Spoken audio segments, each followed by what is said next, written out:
पानीपत से दिल्ली यूनिवर्सिटी तक का सफर और पिछले कई सालों से कैंपस के हर कोने में छात्रों की आवाज बनकर उठा एक नाम, रजत तोमर। चाहे बात हो पीने के साफ पानी की या फिर कॉलेज इंफ्रास्ट्रक्चर के खस्ता हालात की, हॉस्टल्स, लाइब्रेरीज, क्लासरूम्स या फिर वॉशरूम्स की, रजत उन लोगों में से हैं जो सिर्फ स्लोगन्स नहीं, ग्राउंड पर जाकर मुद्दों को उठाते रहे हैं। स्टूडेंट पॉलिटिक्स को करियर नहीं, जिम्मेदारी समझने वाले रजत तोमर आज लाखों छात्रों की आवाज बनने जा रहे हैं, एक क्लियर सोच के साथ। इस इंटरव्यू में हम रजत से बात करेंगे उनके सफर, उनकी सोच और इस बात पर कि अगर उन्हें मौका मिलता है तो दिल्ली यूनिवर्सिटी के छात्रों के लिए उनकी प्रायोरिटीज क्या होंगी।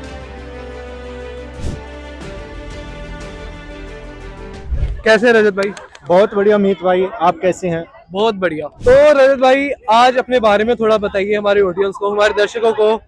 कहाँ से आपकी जर्नी शुरू हुई, कहाँ से आप बिलोंग करते हैं, क्या आपकी बचपन की बातें या कुछ आपकी शुरुआती दौर की बातें? मेरा नाम रजत तोमर है और मैं पानीपत हरियाणा से बिलोंग करता हूँ और दिल्ली विश्वविद्यालय का रिप्रेजेंटेटिव भी रहा हूँ और छात्र भी रहा हूँ। सबसे पहले तो मैं अपनी जर्नी की शुरुआत करता हूँ कि मेरी journey as a student representative कहाँ से स्टार्ट होती है। टाइम था 2019 का, कोविड का। कोविड शायद लगा था 2019 में। मेरे क्षेत्र के, पानीपत क्षेत्र के 3 कॉलेजेस थे, मैं नाम भी लूंगा, एसजी कॉलेज, आईबी कॉलेज और आर्य कॉलेज। उन कॉलेजेस में कुछ स्टूडेंट्स की समस्या रही, चाहे वो एग्जाम से रिलेटेड रही या कुछ मेरे ऐसे खास फ्रेंड्स रहे, चाहे वो बीपीएल से रहे हों, उनको कुछ हेल्प करनी इस कोविड टाइम में।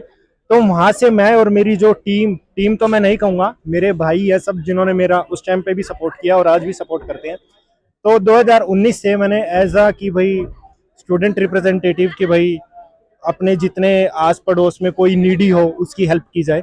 तो वहाँ से मेरा थोड़ा स्टार्ट हुआ एज अ पॉलिटिकल करियर। अक्सर हम देखते हैं जो भी पॉलिटिशियन होता है या कोई बड़ा नेता जो हम देखते हैं, तो शुरुआती दौर में उसने कुछ ना कुछ क्रांतिकारी तो जरूर किया होता है। कुछ प्रोटेस्ट आपने किए हो या कुछ ऐसे क्रांति के मुद्दे लाए हो, जन सेवा कह सकते हैं हम, सोशल सर्विस कह सकते हैं, कुछ अपने पुराने इंसिडेंट जो आप शेयर करना चाहो? मेरा सबसे पहला तो जो आप प्रोटेस्ट को लेकर रहे हैं, मैं एनएसयूआई से बिलोंग करता हूँ, national student union of India. NSUI एक ऐसी पार्टी है, छात्र हित की पार्टी। चाहे वो कॉलेज लेवल का मुद्दा हो, किसी यूनिवर्सिटी लेवल का मुद्दा हो या फिर कोई इंडिविजुअल लेवल का मुद्दा हो, तो हम स्टार्टिंग से उस लेवल पे हमने काम किया है। कोई प्रोटेस्ट रहा हो, जैसे अभी रिसेंटली एनएसयूआई ने काफ़ी प्रोटेस्ट किए और फिर वोट चोरी का मुद्दा लेकर हम एनएसयूआई सबसे अपने आप को आगे रखते हैं कि भाई जो देश में हो रहा है, किसी भी तरह का कोई गलत हो रहा हो या फिर किसी के साथ अच्छा हो रहा हो, बुरे के साथ सारथी बनना और अच्छे के लिए तो हम खड़े ही हैं। अच्छा, जब प्रोटेस्ट की बात की आपने, खासतौर पे बात की एनएसयूआई की, अभी रिसेंटली स्टूडेंट्स की बात की जाए, स्टूडेंट्स मुद्दों की ही, तो हमने देखा दीपिका झा का मुद्दा, जो उम्र से बड़े टीचर को एक थप्पड़ मारा, या उसके बावजूद हमने देखा पंजाब यूनिवर्सिटी में सेनेट सिंडिकेट का मुद्दा। उन सब मुद्दों पर आपका क्या स्टैंड है? रजत तोमर का क्या स्टैंड है? सबसे पहले तो मैं दीपिका झा जो स्टूडेंट रिप्रेजेंटेटिव है उसका मुद्दा उठाना चाहूँगा। मुद्दा तो ये रहा कि भाई एक जो प्रोफेसर है, वैसे तो हम भारत को विश्व गुरु की नज़र से देखते हैं, और उसी भारत देश में एक बहुत ही रेप्यूटेड यूनिवर्सिटी में एक स्टूडेंट रिप्रेजेंटेटिव अपने से दोगुनी उम्र के एक प्रोफेसर को थप्पड़ मार देती है। ये अपने आप में बहुत ही शर्मसार करने वाली घटना है। इसका हमने भी खुलकर विरोध किया और इस विरोध का नतीजा ये रहा कि हमने उस स्टूडेंट रिप्रेजेंटेटिव को सस्पेंड कराया और एक मिसाल कायम की कि कोई भी स्टूडेंट रिप्रेजेंटेटिव हो वो अपनी बाउंड्रीज बिल्कुल ना भूले। तो हमारा यही है कि भाई दायरे में रह के काम किया जाए। जो उस प्रोफेसर के साथ हुआ, हमारे आदरणीय प्रोफेसर रहे, उनके साथ बहुत ही शर्मनाक करने वाली ये घटना हुई।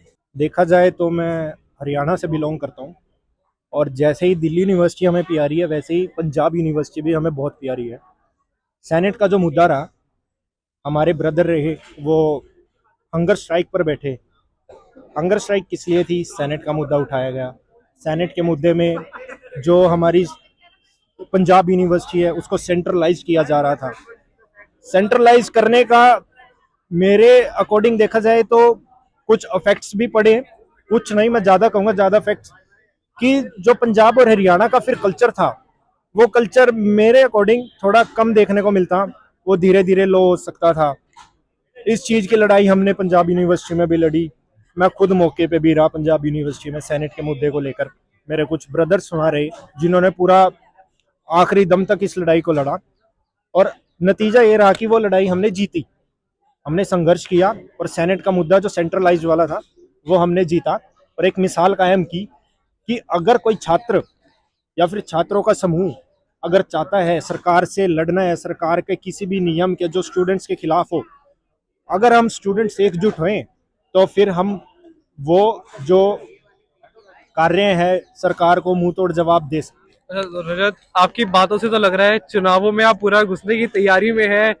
क्या आपका फ्यूचर देखते हो पॉलिटिकल जर्नी में? क्योंकि अक्सर हम मानते हैं डूसू एक गेटवे होता है पॉलिटिकल जर्नी का। सबसे पहले तो अगर आपकी जो गेटवे की बात आई है कि दिल्ली यूनिवर्सिटी को मैं देखता हूँ कि दिल्ली यूनिवर्सिटी है जो, वो पूरे वर्ल्ड में एक ऐसा प्लेटफॉर्म है जहाँ पे बड़े बड़े नेता निकले यहाँ से। हमारी रेखा गुप्ता जी रही, और भी कुछ बहुत ही हमारे माननीय मिनिस्टर्स रहे जो रिटायर्ड भी हो चुके हैं, और कुछ आज भी सर्विंग है। तो मैं मानता हूँ कि दिल्ली विश्वविद्यालय का जो सीट है या फिर हमारा जो पैनल बन के आता है, तो अगर तुम्हारे अंदर जज्बा है कि तुम देश में कुछ चेंज लाना चाहते हो या फिर तुम अपने क्षेत्र के लिए काम करना चाहते हो, तो मैं इस सीट को बहुत अच्छे नज़रिए से देखता हूँ कि ये वाला जो हमारा गेटवे है, या फिर हम अगर इसमें काम करते हैं तो वो बहुत बेहतरीन साबित होगा। तो क्या मुद्दे रहने वाले हैं इस साल डूसू के? पिछले साल भी हमने देखे काफी मुद्दे हो, जैसे हमने बात करी बेसिक अमेनिटीज की, जो बेसिक जरूरतें स्टूडेंट्स की हैं, चाहे वो पानी, साफ पानी हो, सिक्योरिटी हो, हॉस्टल एलोकेशन, फीस हाइक। इन सब मुद्दों पे रजत तोमर का क्या स्टैंड है? कैसे इन मुद्दों से निपटा जाएगा? कैसे इन मुद्दों पे काम किया जाएगा? सबसे पहले तो मैं आप सभी जो मेरे स्टूडेंट्स, जितने मेरे भाई हैं बहनें हैं या देख रहे हैं, उन सबको मैं सबसे पहले बताना चाहूँगा कि मेरे जो मुद्दे रहे हैं, मैंने पिछले कुछ 3-4 महीनों में प्री कैंपेनिंग भी की। उनमें भी जो मेरे मुद्दे थे वो कैपिटल लेटर्स में थे, बेसिक कम्युनिटीज।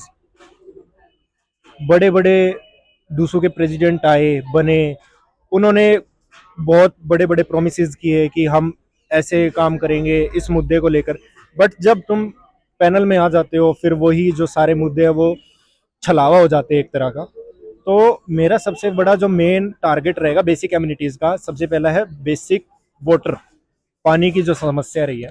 जैसे मैं CLC गया, वहाँ पे मैं स्टूडेंट से मिला, हंसराज के जो कॉलेजेस है वहाँ स्टूडेंट से मिला, तो वहाँ मेरे को जानने को मिला कि इतने बड़े, इतने प्रीमियम, इतने मतलब बेस्ट कॉलेजेस होने के बाद, आपके पास इतने फंड्स होने के बाद भी आप स्टूडेंट्स को पीने का पानी नहीं मुहैया करा पा रहे।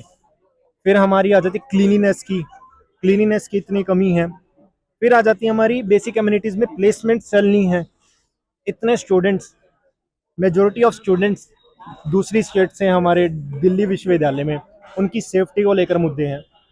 तो मेरा जो टेन्योर रहेगा, मुझे जो हमारी पार्टी NSU वो टिकट देती है, मैं इलेक्शन लड़ता हूँ या नहीं लड़ता हूँ वो सेकेंडरी चीज़ है, बट जो मेरी प्राइमरी जो मेरा फोकस रहेगा कि मैं आज भी स्टूडेंट्स के लिए खड़ा हूँ, आगे भी स्टूडेंट्स के लिए खड़ा रहूँगा, और चाहे उनकी बेसिक कम्युनिटीज़ की लड़ाई पहले भी लड़ी थी और आगे भी हम लड़ते हैं। अच्छा रजत, बाकी सब मुद्दों पे बात हो चुकी। अगर हम बात करें बेसिक इंफ्रास्ट्रक्चर की बात, जो आज से नहीं कितने सालों से बोली जा रही है, उसमें आपका क्या स्टैंड है? रजत तोमर इंफ्रास्ट्रक्चर को, DU के इंफ्रास्ट्रक्चर को कैसे देखते हैं? सबसे पहले तो मैं आपको बताना चाहूँगा कि हमारा जो दिल्ली विश्वविद्यालय है उसके पास फंड्स की बिल्कुल भी कमी नहीं है। अगर हम चाहे, दिल्ली विश्वविद्यालय चाहे, उसका एडमिनिस्ट्रेशन चाहे, तो हम पूरे वर्ल्ड में नंबर 1 यूनिवर्सिटी बन सकते हैं। पूरे वर्ल्ड में नंबर 1 यूनिवर्सिटी बन सकते हैं, और ये मैं छाती ठोक के कह रहा हूँ, क्योंकि जितने टैलेंटेड स्टूडेंट्स हमारी यूनिवर्सिटी में है, जितना हमारे पास फंड है, अगर हम उन्हें बहुत अच्छे तरीके से यूटिलाइज किया जाए, तो ऐसी कोई पावर नहीं है कि हमें पूरे वर्ल्ड में दिल्ली विश्वविद्यालय को यूनिवर्सिटी नंबर 1 बनाने से रोक पाए। और रही बात बेसिक इंफ्रास्ट्रक्चर की, माता सुंदरी कॉलेज हुआ, KMC हुआ, और कुछ ऐसे कॉलेजेस रहे जिनमें आग भी लगी, छतें गिरी।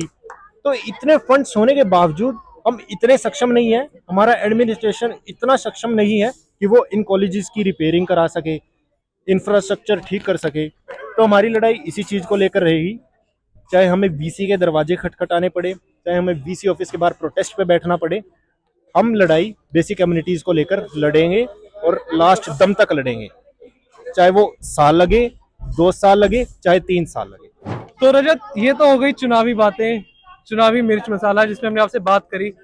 अब हम आपको थोड़ा जानना चाहेंगे, क्या आपकी पसंद है, क्या आपकी नापसंद।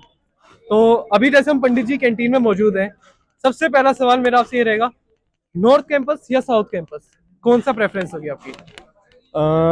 सबसे पहले तो मैं इन दोनों को एक ही मानता हूँ, नॉर्थ कैंपस साउथ कैंपस। जैसे हमारे साउथ कैंपस में भाई है, वैसे ही हमारे नॉर्थ कैंपस में भी है। तो मैं इतना इसको वो नहीं कर पाता, डिफ्रेंशिएट नहीं कर पाता, क्योंकि मुझे अपनापन जैसा साउथ में फील होता है वैसा ही मेरे को नॉर्थ कैंपस में फील होता है। जैसी वाइब मेरे को साउथ कैंपस में फील होती है वैसी ही मेरे को नॉर्थ कैंपस में होती है। बस मेन जो इशू आ जाता है वो आ जाता है तुम्हारे सर्कल का, और तुम्हारे जो तुम्हारे साथ भाई है तुम्हें कैसा फील करा रहे हैं। अगर तुम्हारे साथ कुछ तुम्हारे अच्छे ब्रदर्स हैं साथ में, जैसा तुम एनवायरनमेंट नॉर्थ कैंपस में होगा तुम्हें फील होगा, वैसा तुम्हें साउथ कैंपस में भी फील हो ही जाएगा। तो मैं ऐसा नहीं मानता कि नॉर्थ कैंपस बेस्ट है, साउथ कैंपस बेस्ट नहीं है। दोनों कैंपस अपने अपने प्लेस पे बहुत बेस्ट है। फिर भी अगर चलिए नॉर्थ और साउथ को हम अलग अलग नहीं रखते, डीयू की, दिल्ली यूनिवर्सिटी के फेवरेट स्पॉट्स जहां आप अपने कॉलेज टाइम में जाया करते हैं, जो आपको जहां बैठना पसंद है अपने दोस्तों के साथ, जहां आप गपशप लड़ाते हैं दोस्तों के साथ, तो कौन से ऐसे स्पॉट्स हैं जो डीयू के जो आपको पसंद है? जैसा कि आपने मुझसे पूछा कि आपका फेवरेट स्पॉट क्या है, तो नॉर्थ कैंपस में मैं बताऊं तो मेरा फेवरेट स्पॉट है मिस्टर बीन कॉफ़ी। और उसके बाद मेरा सेकंड जो है फैकल्टी ऑफ आर्ट्स, विवेकानंद, जो हमारी विवेकानंद जी की जो मूर्ति है उनके पास, मतलब हम फ्रेंड्स कभी भी इकट्ठे होते थे वहाँ बैठना। और साउथ कैंपस की बात की जाए तो साउथ कैंपस में सत्य निकेतन। रजत, हम आपकी निजी जिंदगी के बारे में कुछ जानना चाहेंगे। आपका बचपन कैसा बीता? स्कूल में आपको क्या पसंद था, क्या पढ़ना पसंद था, कौन से आपको sports, academic life, sports life, आगे बढ़े क्या क्या आपका इंटरेस्ट, क्या हॉबीज रही? तो सबसे पहला मेरा सवाल रहेगा, स्कूल लाइफ आपकी कैसी थी? स्कूल लाइफ मेरी एज अ ब्रिलियंट स्टूडेंट मैं कहूँ तो वो नहीं रही होगी। थोड़ा मेरा जो बैक बेंचर्स, हम बोल सकते हैं कि बैक बेंचर्स वाला हमारा जो क्राउड रहा। बट अगर मैं अपना फेवरेट सब्जेक्ट बताऊं तो मुझे हिस्ट्री पढ़ना आज भी उतना पसंद है जितना मेरे को स्कूल टाइम में था। नई नई मेरे को कुछ इन्फॉर्मेशन गैदर करना, नॉलेजेबल वीडियोस देखना आज भी अगर मेरे को फ्री टाइम मिलता है तो मैं करता हूँ। और स्पोर्ट्स की बात की जाए तो स्पोर्ट्स पर्सन हम रहे हैं, मैंने कोई स्पोर्ट्स ऐसी नहीं होगी जो ना खेली हो। खो खो, वॉलीबॉल, बास्केटबॉल, और मैं स्टेट का योगा का भी मैंने पोजीशन होल्डर हूँ मैं स्कूल टाइम में। उसके बाद फिर सर्कमस्टांसेस ऐसे बने कि स्पोर्ट्स को मैं कंटिन्यू नहीं कर पाया। एक हम बात करें सीरियस मुद्दे की, तो मेंटल हेल्थ को लेके आजकल बहुत ज़्यादा अवेयरनेस हम देखें तो कई जगह है भी और कई जगह नहीं भी है। सबसे ज़्यादा मेंटल हेल्थ की अवेयरनेस की जरूरत अगर चाहिए तो वो स्टूडेंट लाइफ में चाहिए। वादे हमने देखे पहले भी किए गए थे कि काउंसलिंग सेशन होंगे, काउंसलिंग क्लासेस होंगी, काफ़ी कुछ होगा। जमीनी स्तर पर अब तक हमें उतना कुछ देखने को मिला नहीं। रजत, कैसे मेंटल हेल्थ, स्टूडेंट्स की मेंटल हेल्थ के लिए क्या काम करेगा रजत? कैसे आप काउंसलिंग सेशन लाएंगे, क्या करेंगे? तो सबसे पहले तो मैं बताऊंगा कि काम करेंगे नहीं, इस विषय पे मैं पिछले 1 साल से काम कर रहा हूँ। हमारी बहन स्नेहा देवनाथ जिसने सुसाइड किया था, वो भी इसी मेंटल डिस्टर्बेंस का शिकार हुई थी। स्ट्रेस थी वो, जिसने आकर ऐसा स्टेप उठाया। उसी के बाद से मैंने और मेरे जो ब्रदर्स हैं उन्होंने साथ मिलकर एक टीम के साथ टाई अप किया कि स्टूडेंट काउंसलिंग की जाए जो मेंटल हेल्थ से जूझ रहे हो। तो हमने आज से 1 साल पहले हमने ये काउंसलिंग का प्रोजेक्ट स्टार्ट किया था। मैं उस चीज़ को थोड़ा बूस्ट नहीं कर पाया, वो मैं अपनी गलती मानता हूँ। लेकिन आज के टाइम तक मैंने कम से कम 10 से 12 दिल्ली यूनिवर्सिटी की स्टूडेंट काउंसलिंग कराई है, और आज वो स्टूडेंट्स खुश भी हैं, अपना हैप्पीली फोकस्ड भी है लाइफ को लेकर। और आगे भी अब मुझे एक बूस्ट मिलेगा, अब आगे मुझे एक बूस्ट मिलेगा तो मैं इस चीज़ को और एक्सपेंड करूँगा कि काउंसलिंग सेशंस हर कॉलेजेस में यूनिट बनाई जाए, अपने ही लेवल पे स्टूडेंट्स को जागरूक किया जाए कि स्ट्रेस हर चीज़ का सॉल्यूशन नहीं है। तो हमारा जो ये मेन फोकस रहेगा कि काउंसलिंग की जाए और बच्चों को जो ये स्ट्रेस वाली लाइफ है इससे निजात दिलाई जाए। चलिए रजत, आपसे बात करके बहुत अच्छा लगा, काफ़ी अच्छा अनुभव हुआ। ऐसा नहीं लगा कि किसी कैंडिडेट से बात कर रहे हैं या किसी भावी कैंडिडेट से बात कर रहे हैं, एक आम छात्र की तरह आपने बात करी, अपना वक्त साझा करा। धन्यवाद रजत, आशा करते हैं आपका पॉलिटिकल करियर आगे बहुत सक्सेसफुल हो और ऐसे ही हमारा साथ बना रहे। धन्यवाद आपका मीत।